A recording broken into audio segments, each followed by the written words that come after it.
Mas agora a gente vai conversar com o psicólogo Alexandre Brito, que tem participado com a gente sempre às segundas-feiras. O Alexandre hoje vai falar de um tema, Cacá, nossa, todo mundo vai se identificar. Procrastinação. Uma palavrinha feia, né? Difícil, um trava-língua. Mas quando traduz, aí todo mundo vai entender. Todo mundo vai entender. Alexandre, muito boa tarde. O que é essa tal de procrastinação, hein?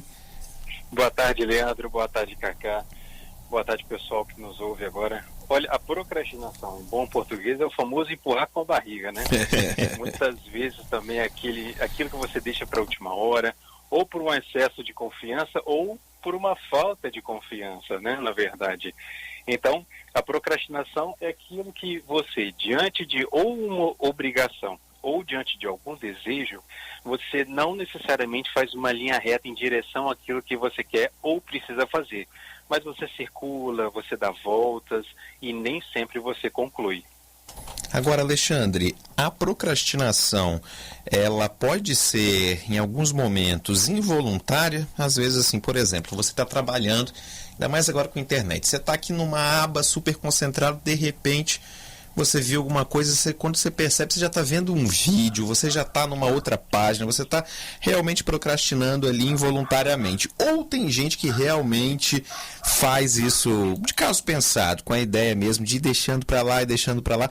Tem esses dois tipos e quais seriam as diferenças entre eles?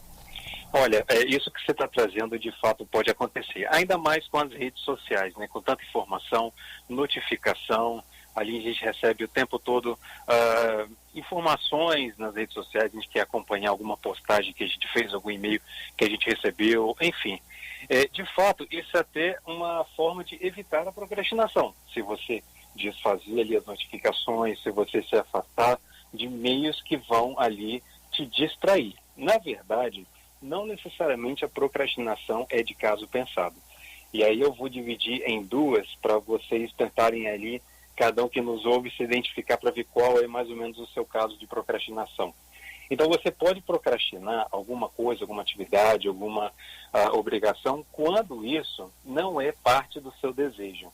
Então veja bem, alguma coisa enquanto obrigação, aquilo que você não gostaria de fazer e às vezes é obrigado a fazer, você acaba deixando por última hora, você acaba ali não se envolvendo tanto, é o famoso empurrar mesmo com a barriga, pois não há ali algo do seu desejo. O problema é quando você deseja e ainda assim procrastina. Aí talvez seja até um pouco mais profundo da gente compreender. Por quê?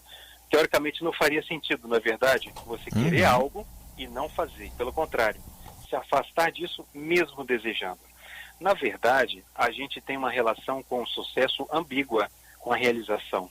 Ou seja, quando a gente tem um sucesso de alguma coisa, no latim de sucesso significa suceder. Você cai, você se destaca, você deixa de ser parte de um grupo. Ou seja, você começa a se afastar do todo para ir em direção a algo mais individual, mais seu, mais singular. O problema disso é que você fica mais responsável e a responsabilidade às vezes assusta. Então, uma das causas da procrastinação é o medo da própria responsabilidade. Interessante. Até um caso de autossabotagem, às vezes, Alexandre. Perfeito. Em bom português seria mais ou menos isso mesmo, a autossabotagem. E veja bem, não é uma autossabotagem em relação a algo que você não gostaria de fazer, mas de algo que você gostaria de fazer. O problema é que você acaba empurrando isso com a barriga e às vezes não se realizando nunca. Esse é um grande problema que pode levar, inclusive, a uma vida um pouco mais triste. Agora, isso a gente está falando de questões, de todas as questões. Vamos dar um exemplo. Pessoas que têm dificuldade em fazer atividade física. Isso pode ser entendido como uma procrastinação? Tá vendo como é uma palavrinha que pega a gente? É aquela coisa, começa na segunda-feira, né, Cacá? Vou malhar na segunda. Vou malhar na... Eu vou começar a falar essa palavra de uma maneira correta só a partir de terça-feira. Perfeito. Sim, tem uma relação sim com o desejo, porque você tem que ver, inclusive, em que você está envolvido, que pode ser com que você não realize essa atividade física. Mas isso você teria que justamente saber o que está envolvido.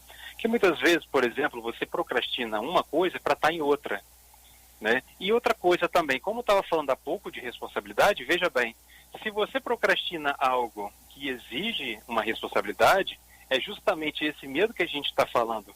Porque quando você procrastina algo que é de seu desejo, de sua necessidade, requer um certo esforço. E nem sempre a gente quer se esforçar, não é verdade? É verdade, é verdade. Na verdade é o seguinte, acho que a gente tem uma certa tendência mesmo a ir deixando as coisas, e tem até uma questão talvez cultural, o senhor não acha não? Porque tem essa coisa mesmo do brasileiro de não ser muito planejado, de eventualmente deixar sempre as coisas para a última hora. Tem também um lado cultural aí, não tem? Tem sim. Todo comportamento ele tem ali alguma dose, algum pedaço da cultura, não é verdade? Então, pode ser que sim, principalmente porque às vezes a gente fala, né, como um bom brasileiro eu vou deixar isso para a última hora, né? E acaba ali ou resolvendo mal feito, ou, enfim, acaba dando o famoso jeitinho brasileiro, que também é algo que a gente não deveria se orgulhar muito, né? Então, pode ter sim uma relação cultural aí nesse comportamento. Só para a gente encerrar, existe também aquelas pessoas, eu não sei se isso também seria uma espécie de fuga, mas que afirmam que agem melhor sob pressão. Mas tem muita gente que também entrega, né, faz a sua entrega mesmo quando está agindo sob pressão. Isso pode ser confundido com esse adiamento, com esse empurrar com a barriga, essa procrastinação? Olha, muitas vezes a gente precisa de um número, uma data, alguma cobrança para que a gente haja, né? Isso, inclusive, é uma forma de enfrentar a procrastinação. Quando você coloca prazos, você tenta ali definir mais ou menos metas, usar o celular, na verdade, para notificar você para fazer algo, ou pedir ajuda mesmo para alguém para enfrentar essa sua procrastinação. Tudo isso pode ser enfrentado dessa forma. Algumas pessoas, de fato, elas acabam agindo melhor com alguma pressão, com algum tipo de exigência ali, né? Funcionam melhor dessa forma. É como se fosse um tempo que ela precisa encurtar esse processo para que ela possa concluir esse processo. O problema é quando a procrastinação você acaba se deixando de lado. Esse é o grande dano da procrastinação, é quando você não se realiza. Alexandre, já estamos encerrando aqui. Vou só registrar muito rápido a nossa ouvinte Helena. Ela mandou uma mensagem curiosa aqui. Ela falou: ter carteira de motorista e ter medo de dirigir é esse nome aí que vocês estão falando, que é a procrastinação. Porque ela falou, ela tem carteira, isso que é o curioso, mas tem medo de dirigir. Ela falou que fica falando: vou fazer umas aulas e nada.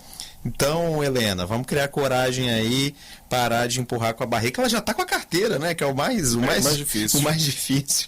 Engraçado aqui, então, curioso. Alexandre, muito obrigado. A gente volta a se falar semana que vem, tá joia? Valeu, pessoal. Até mais. E sem procrastinar, viu? Exatamente. Que é segunda-feira ainda, né? Se for procrastinar, que seja no sábado, no domingo, né? Exatamente. Um abraço, Alexandre. Abração.